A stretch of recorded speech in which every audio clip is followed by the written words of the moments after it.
Hello, everyone. Thank you so much for joining us today. My name is Jordan, and I lead our community efforts here at Airtable, and I'm super thrilled to be here hosting our very first community showcase exclusively about product operations. I'm joined today by two truly amazing individuals, Caroline and Zach, who have put together some really awesome content to share with you all. So thank you both for being here. We really do appreciate it. Without further ado, I'm going to hand things over to Caroline. Okay, so again, I'll be speaking to you all today about how Frame.io uses Airtable. First, just a very quick introduction on myself. I'm currently director of operations at Frame.io within Adobe. Prior to this, I was senior director of product operations within Adobe. This was really where the Airtable connection, at Frame.io, this is really where the Airtable connection comes in today. And then I started at Frame.io as the chief of staff, which is how I kind of oriented around the space of product operations and the need for a little bit more rigor for product teams. I'm based in New York City, and I guess I don't have a fun fact, but because Frame.io is a video company, I'll share my favorite movie that I saw recently, which is Everything Everywhere All at Once. If you haven't seen it, I'd really recommend going to see it. Okay, so let's dive in. So today I'll talk through a couple things. First is our Airtable use cases. We'll do a deep dive on product development, on how we use it for product development, and then I'll answer any questions y'all have. So hopefully simple enough. Great. So our use cases. I've highlighted the three that kind of cut across our organization, though I would also just acknowledge that there are tons of teams using it in one-off ad hoc ways. But the three primary uses we have for it are our marketing team uses it for content planning and project management. Then as a full organization, we use it for org design, headcount planning, as well as measurements of recruiting efficiency. So this is kind of something, a biz ops case that I've been working in. And then lastly, we'll focus on today how we use it for product development. So what do we mean when I talk about product development? What I mean is we use it as our kind of end-to-end source of truth. So for us, Airtable is the artifact for cross-team development planning, bi-monthly company-wide reporting, weekly team reporting, and a generic way to kind of self-serve into what's happening across product design and engineering. So let's dive in here. Okay, so I want to first lay out the situation that our team was in. It might sound familiar to some of you, or maybe you guys are in better shape than I was, but I want to lay out the situation as a reason for kind of why we decided to implement Airtable as our reporting tool, and then I'll actually walk through what it is that we've implemented. So the situation we were in, and this is January of 2021, we were about 120 employees working across 10 teams in R&D. We had Jira implemented across all of our teams, which is really where our developers and product managers were managing their biweekly sprints. But we didn't have a clear or consistent reporting layer that our executive teams, cross-functional partners, and quite frankly, cross teams could really use to look at the work that was being done, track our progress, and make trade-offs, and also map dependencies. We also, and this last bullet will kind of come into why we use it so much, is we also had this kind of cumbersome multi-day planning process that was just not that effective. The artifacts were always lost, left behind. And so we weren't seeing, we were spending a lot of time in expensive meetings, but we weren't actually seeing any benefit from it. So we kind of created a single pane of glass to plan, track, and report in Airtable. So this is, I'll now just kind of click into the solution, which was we set up at the highest level, what we set up was a 4-level information hierarchy. And I'll talk through each one of these levels now. So at the highest level, we have categories. These are broad areas of our product. They're kind of managed by a single team, but they might encompass work from multiple teams. They're used as the highest level of organizing structure for a product, and they represent evergreen product areas, which will continuously build on and optimize. And a category can capture work that is either end user or developer facing. So in this example, we'll use commenting. If anyone's familiar with Frame.io, commenting is we're a review and approval tool for video. And so commenting is a core functionality of our product. The next level, kind of one below that, is a feature or release. And a feature can be shipped. It's, so it's a discrete body of work. It's not necessarily mapped to our cycle length. We run in 8-week cycles, but a feature could, shipping a complete feature could take 2, 3, or half a cycle. A feature is linked to one category. So that's kind of an explicit link in Airtable, which I'll show you in a moment. And it's owned by one team. So in our commenting example, an example of a feature might be a range-based comment. So a comment that's not necessarily associated with just one specific piece of time, but actually spans, 2 minutes of a video. The one level below that is a slice. And a slice is really a discrete piece of user value that is shippable within one of our 8-week cycles. You can think of a slice like a single bullet in a marketing push or a new internal milestone that helps make the product ready for its next release. These are written as user or system stories to clarify the value that the team will release. And a slice would be associated with kind of a single feature or / release and a single category. So there's this kind of like one linkage mapping all the way up. In our example of commenting to range-based comments, the applicable slice might be users can CRUD range-based comments, and a team could actually accomplish that within 8 weeks. And then the smallest increments that we track in Airtable are actually Jira epics. So epics are units of work in Jira that contribute to a slice and can be completed within a single cycle or less. And we use these epics.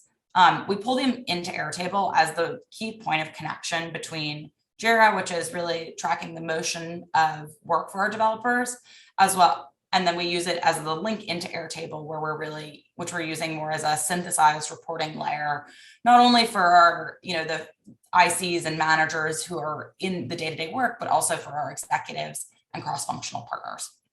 And what we're pulling in with these epics, and I'll show you in a moment, is we have them linked, just through a URL with a slice. So that's, just we're pasting a URL in a field.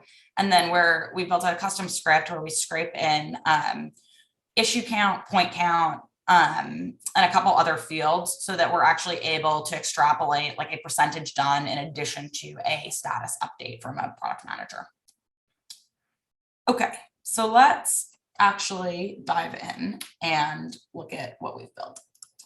So if I start over here, this is our highest level, which are categories. So what you're seeing in this kind of light blue pill is one of our team's names. Here in the row, you'll see the example that we had before, which was commenting is our category.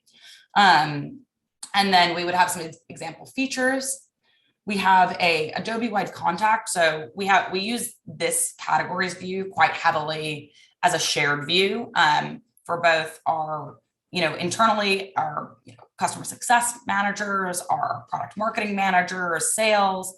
And then now that we're within this broader organization of Adobe, we will share it out with our Adobe partner organizations. And the value here is, one of the values we've seen here is really, it helps us and our kind of our partners who are outside of R&D triage more effectively. So one of the challenges we were having was, a customer success manager would hear about a bug from one of the enterprise customers that they talk to frequently. And they would go into Jira, they would write up their ticket, and then they would be tagging the wrong team because that was the team they thought did, or that was the team historically who had worked on that part of the product. So we had tickets bouncing around, and it meant that things were getting lost, not necessarily appropriately prioritized. So we use this category view very heavily as a way for people to self-serve information about who are your key contacts, both in terms of team to tag, or if you have a question, who's the product manager or group product manager that you would want to go speak to. So we leverage a shared view for this quite heavily, and we found it's really improved our ability to triage. So that's just one kind of adjacent call out on the categories page. Then if we were to move in, and then you'll see here kind of the features that are associated. Then kind of notching down one level, we've got our slices. So here we've got, users can CRUD range-based comments. We utilize this this view of slices quite heavily, both for planning. So we'd have a different version of this where teams would, use a form that we create. They would write out, potential commitments for a cycle, for the upcoming cycle.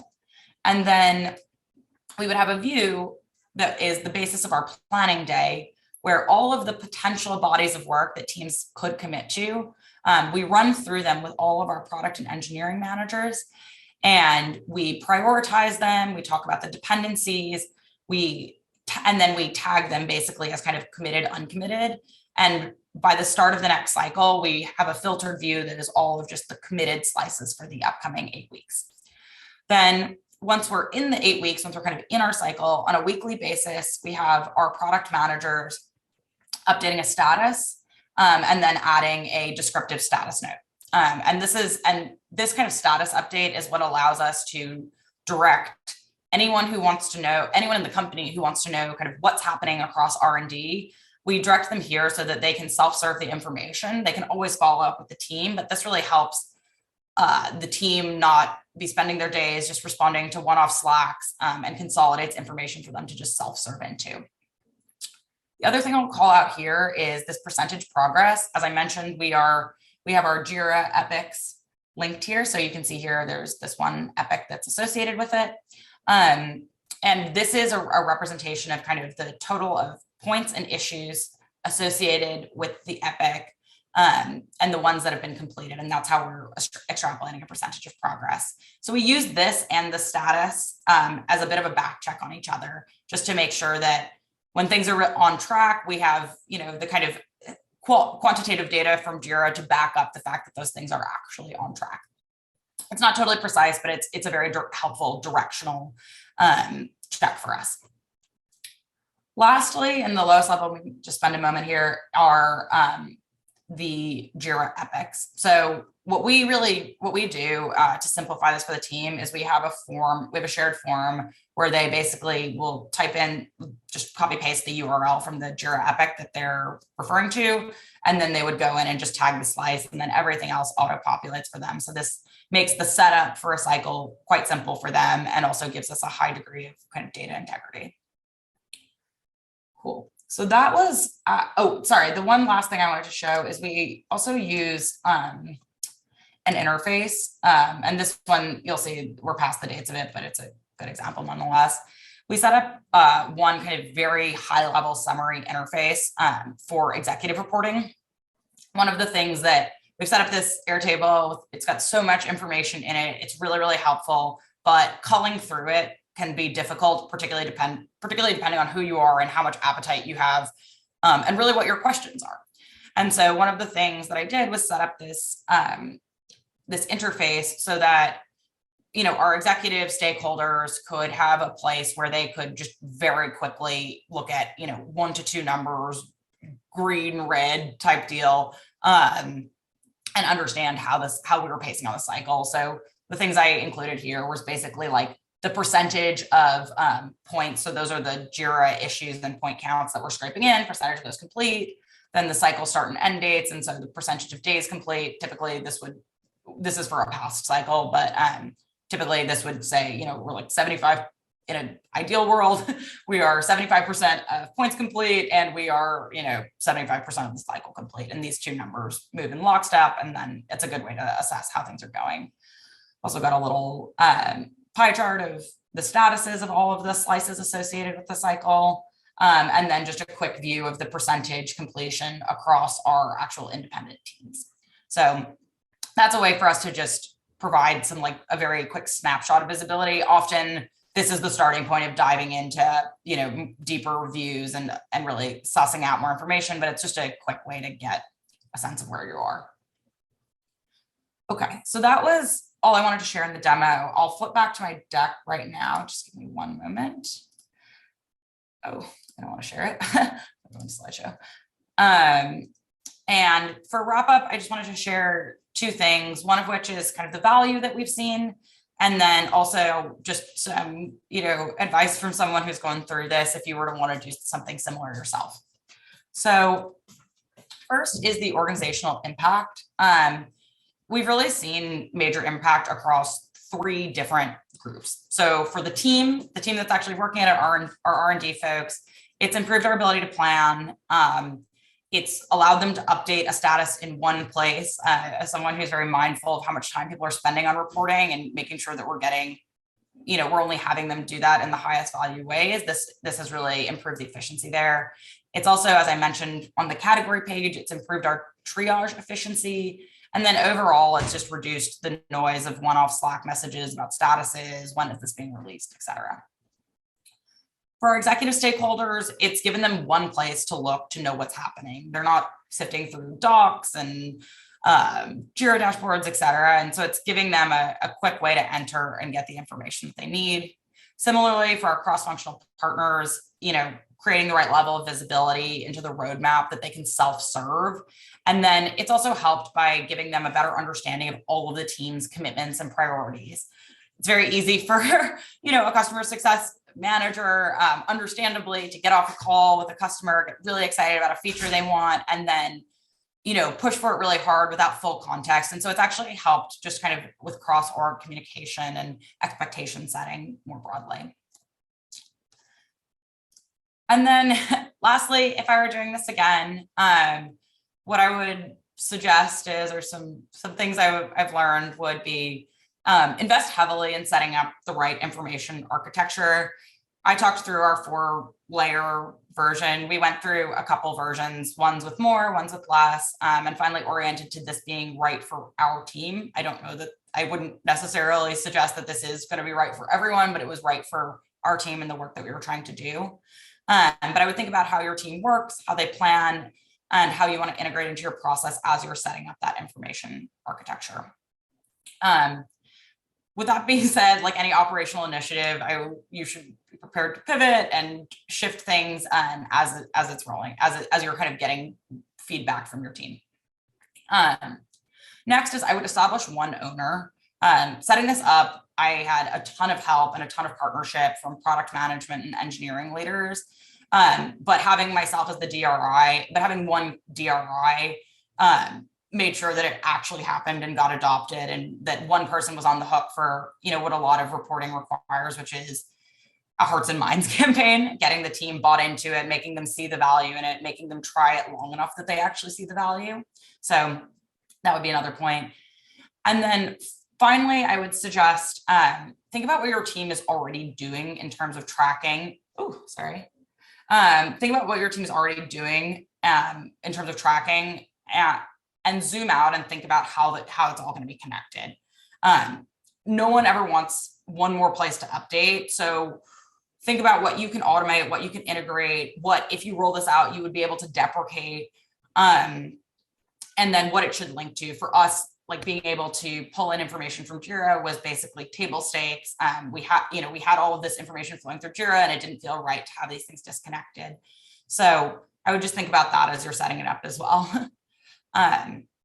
Okay, so at this point, that's all I have prepared. I would be happy, I don't know if we're doing questions now or just at the end, but would be happy to take them now. Awesome. Jordan, you want to do that now? Yeah, we'll go through a couple of them and then we'll save some for the end. So if anyone else has more questions for Caroline, please don't hesitate to drop them in the Q&A. Again, we'll get through a couple right now and then we'll save some time at the end. So first one, can you tell us a little bit about some of the roadblocks you ran into as you were getting this process set up and how you guys overcame them? Yeah, so I would say the two major roadblocks, and they're of very opposite ends of the spectrum of challenges you can have. One of which is really like adoption, data integrity from the team. And this is, I think, a very natural part of any kind of process change or process addition. We weren't doing a ton of tracking like this before. And so the teams were comfortable using Jira. They felt that their work was appropriately represented there. And that was all totally valid. But we did need, we had executive stakeholders who were telling us they had no idea what was going on. So we needed something. And so really the kind of, like I said, the hearts and minds campaign of getting them to understand why it was important, getting them to actually understand why this was, if we invested in this, it was actually a lot more efficient than many of the things they were doing in silos. So that piece of it was hard. I would say the way that I overcame that was, one is, a level of just kind of persistence and doggedly knowing that you have to do this. I knew I had to do this. I had to chat with our CEO every week about like what was going on with it. And so that was, a bit of a, there was enough pressure on me from that. And then I think that the other way I overcame it with the team was actually by bringing them into the process. So our product managers are the ones who are doing the weekly updates. And so the most process oriented or the ones that were most kind of interested in the project, I actually brought them in as like my stakeholders, and we pressure tested, does this make sense together? They had a huge voice in developing it. So that was also a big part of it, was actually bringing in the team members who had a real appetite to understand this and have input into it.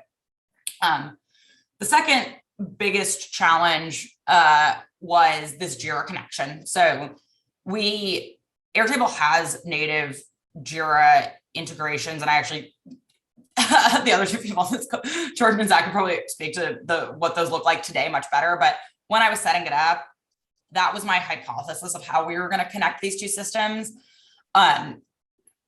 Without getting too technical and into the details, what the information that we needed, which was issue count and point count from Epics, was not actually information that we could pull in. It's not actually a part of Jira's API, like the tokens that they give in their API.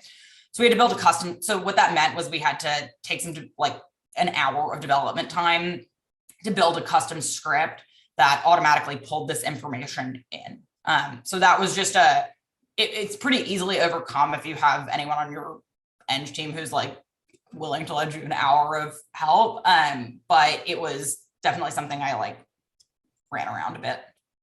Yeah, that makes sense.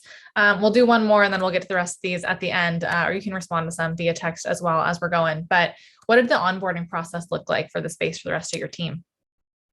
Yeah, so fortunately, it's the main people using this are our product managers. And so we had very little turnover and new hires when we were developing this. So it was while we were in the throes of setting it up, getting it right, we weren't onboarding people into it, which was just fortunate. It totally could have done it, but was just a nice thing to not have to do.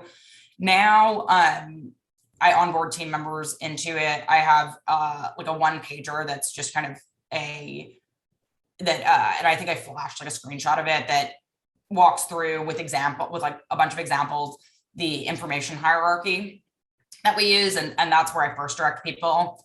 And then we have recorded a little video walkthrough for folks to watch during their onboarding.